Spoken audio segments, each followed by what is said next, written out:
DD Tamil தொலைக்காட்சி நேயர்கள் அனைவருக்கும் அன்பான வணக்கம். எத்திக்கும் தித்திக்கும் முருகா அப்படிங்கிற இந்த தொடரில் முருகப்பெருமானை பற்றி நம் பல விஷயங்களை பார்த்துன்னு வரோம். நமக்கு தெரிஞ்ச விஷயங்கள் எத்தனை, நமக்கு தெரியாத விஷயங்கள் எத்தனை அப்படிங்கிறதெல்லாம் நமக்கு இந்த நிகழ்வுகளை கேட்கின்ற போது நமக்கு புரிகிறது. ஒருத்தருக்கு எல்லாமே தெரியும்னு சொல்ல முடியாது. ஒருத்தருக்கு எல்லாமே தெரியும், அவருக்கு தெரியாத சப்ஜெக்டே இல்லை அப்படின்னு சொல்ல முடியாது. அதைத்தான் என்ன சொல்லுவாங்க, கற்றது கைமண்ணளவு கல்லாதது உலகளவு அப்படின்னு நம்ம சொல்லுவோம்.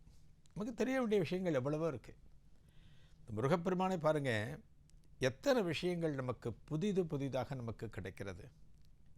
எல்லாமே பல நூறு ஆண்டுகளாக இருக்கக்கூடியது என்றாலுமே நமக்கு இதை பற்றி தெரிஞ்சுக்கிறதுக்கு உண்டான ஒரு சந்தர்ப்பம் இது வரைக்கும் நமக்கு கிடைக்கல இல்லையா? அதான் உண்மை. அது என்றைக்குமே நம்மளோட அந்த தன்மையை நம்ம ஒத்துக்கணும். அதுதான் வாழ்க்கைங்கிறது. நமக்கு ஒரு விஷயம் தெரியல அப்படின்னா எனக்கு அது தெரியல அப்படின்னு நம்ம சொல்லணும். தெரிஞ்சது மாதிரி நம்ம காட்டிக்கக்கூடாது. இப்போ இன்றைக்கி நம்ம தரிசனம் பண்ண போகிற முருகன் குடிகொண்டிருக்கிற ஆலயம், இந்த ஆலயத்தினுடைய ஊர் அமைந்திருக்கிற ஊர் சிவன் மலை அப்படின்னு பேர். இந்த சிவன் மலை அப்படிங்கிறது எங்கே இருக்குன்னா, காங்கேயத்திலிருந்து சுமார் ஒரு 5 கிலோமீட்டர் தொலைவில் சிவன் மலை காணப்படுகிறது. கொங்கு தேசத்தில், அதாவது கோவை சுற்றுவட்டார பகுதியில் பார்த்தோம் அப்படின்னா அது மேற்கு தொடர்ச்சி மலைகள் காணக்கூடிய பகுதி. அங்கே எப்படி நம்ம இங்கே நிலத்தில் நிறைய முருகன் கோவில்களை தரிசனம் செய்கிறோமோ, சோழ தேசத்தில், கொங்கு தேசத்தில் மலைக்கு மேலே நிறைய முருகன் கோவிலை பார்க்க முடியும். அதைத்தான் பார்த்தோம்னா அழகுமலை, பழனிமலை, சிவன்மலை, ஓதிமலை, நிறைய இப்படி பார்த்திங்கன்னா எக்கச்சக்கமான மலைகள் காணப்படுகின்றன. இந்த மலைகளில் யார் இருக்கா? முருகப்பெருமான் இருக்கான். அப்படி முருகப்பெருமான் சுப்பிரமணிய சுவாமி அருளுகின்ற ஒரு திருத்தலம் தான் சிவன்மலை. இப்போ நமக்கு தோணலாம், என்னடா அது முருகன் பிரதானமாக அருளக்கூடிய மலைன்னு சொல்கிறீங்க, ஆனால் அந்த மலையில் முருகப்பெருமான் இல்லாமல் பேர் சிவன்மலைன்னு காணப்படுகிறதுன்னு நமக்கு தோணலாம்.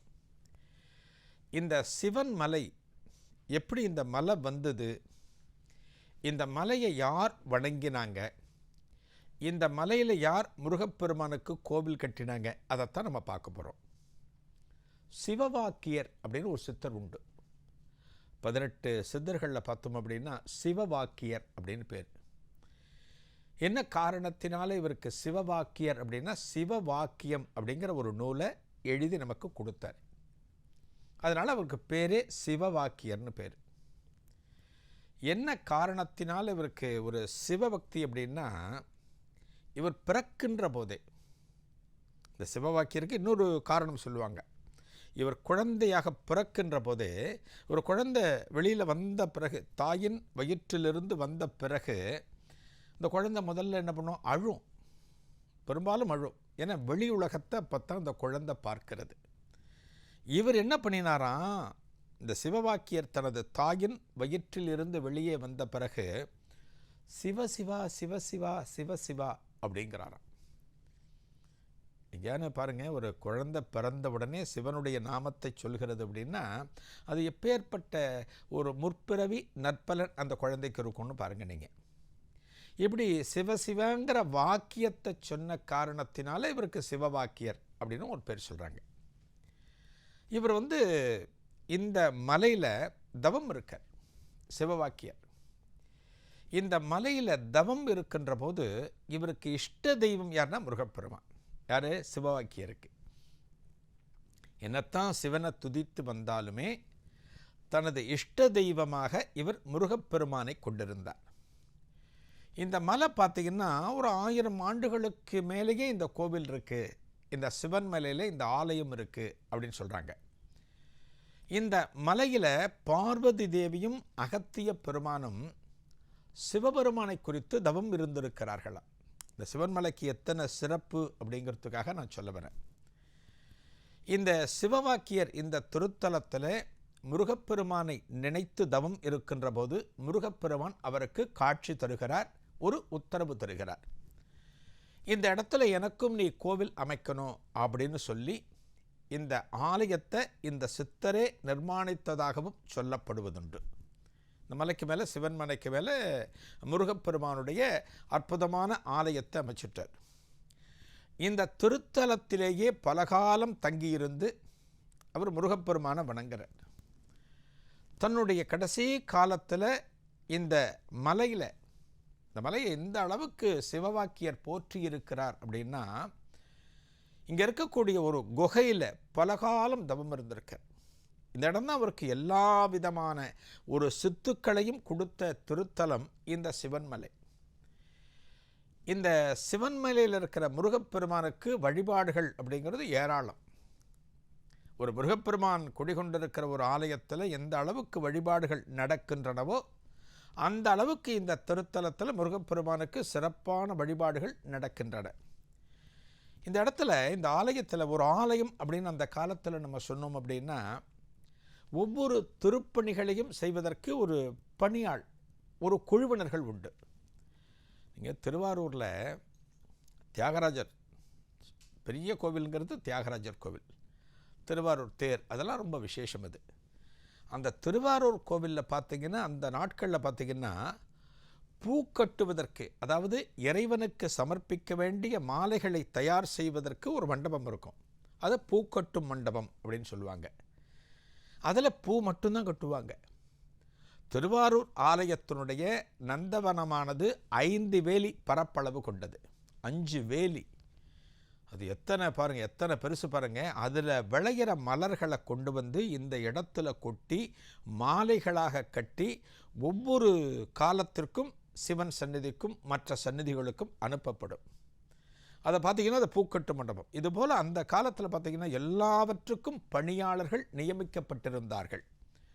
இப்போ காலப்போக்கில் பார்த்தா தான் எல்லாமே மாறிப்போச்சு. இன்றைக்கி நீங்கள் எத்தனை பெரிய கோவில் போனாலும் பூக்கட்டுறதுக்கு மண்டபம் இருக்கா தெரியாது. பூவெல்லாம் வெளியிலேருந்து தான் வரும். ஒரு ஆலயத்தில் சந்தனம் அரைப்பதற்கு இடம் இருக்கா? இருக்காது. அந்த காலத்தில் இருந்தது. சந்தனம் வெளியிலேருந்து வரும். அதுபோல் இந்த ஆலயத்தில், இந்த சிவன்மலை ஆலயத்தில் திருவலகு பணி அப்படின்னு சொல்லுவாங்க. திருவலகு அப்படின்னா தொடப்பம் இருக்குது பார்த்தீங்களா, நம்ம விளக்கமாறுன்னு சொல்லுவாங்க, தொடப்பம்னு சொல்லுவாங்க. அதற்கு திருவலகுன்னு ஒரு பேர். ஒரு ஆலயத்தை எப்போதும் சுத்தமாக வைத்து கொள்ள வேண்டும். ஒரு ஆலய பகுதி என்பது, அந்த ஆலயத்தில் நாம் பார்க்கின்ற போது அங்கங்கே குப்பை இருக்கக்கூடாது, ஆலயம் சுத்தமாக இருக்கணும். அதை திருவலகு பணின்னு சொல்லுவாங்க. அந்த திருவலகு பணியை அந்த காலத்தில் ஒரு பெண்ணாகப்பட்டவள் இந்த ஆலயத்திலே செய்து கொண்டிருந்தாள். அந்த பெண்ணுக்கு பேர் சடச்சி அப்படின்னு பேர். அதாவது நம்ம வீட்டை பெருக்கிறோம், வீட்டை சுத்தம் பண்ணுறோம். ஏன்? வீடு நல்லா இருக்கணும், வீட்டில் பார்த்தா மகாலட்சுமி வாசம் பண்ணுவா.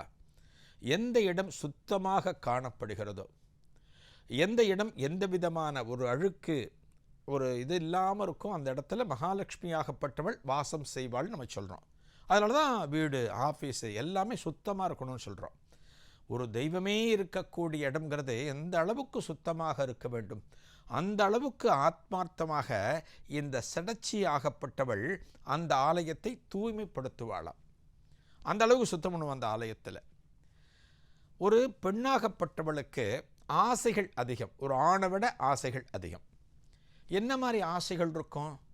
இந்த காலத்து பெண்களுக்கு இருக்கக்கூடிய ஆசைகள் அப்படிங்கிறது வேற, லௌகீகம் தொடர்பானது, ஒரு பொருள் தொடர்பானது. ஆனால் இந்த சடச்சிக்கு என்ன ஆசை இருந்தது அப்படின்னா, காசிக்கு போகணும், அந்த கங்கையில் நீராடணும் அப்படின்னு ஒரு ஆசை இருந்தது. எல்லாருக்குமே ஆசை இருக்கும், காசிக்கு போகணும், பத்ரிநாத் போகணும், கேதார்நாத் போகணும், கைலாயம் போகணும், எல்லாருக்குமே ஆசை இருக்கும். இந்த காலத்தில் எப்படி வேண்டுமானாலும் நமது ஆசைகளை பூர்த்தி செய்து கொள்ளலாம். ஆனால் அந்த காலத்தில் நினச்சா போக முடியாது, ஒரு இடத்துக்கு போக முடியாது. அதற்கு பொருளாதார வசதி இடம் கொடுக்காது, உடல்நிலை இடம் கொடுக்காது. அந்த இடம் எந்த அளவுக்கு கல்லும் முருடமாக இருக்கிறது நமக்கு தெரியாது. இந்த சடச்சிக்கு ஆசை. யார்கிட்ட சொல்ல முடியும்? இப்போ ஒரு வீடு அப்படின்னா நமக்கு ஏதான ஒரு பொருள் தேவைன்னா அப்பா அம்மா கிட்ட சொல்லலாம். அப்பா எனக்கு ஒரு நோட்டு வேணும், அப்பா எனக்கு ஒரு பென்சில் வேணும், அப்பா இந்த பொருள் வேணும்னு சொல்ல முடியும்.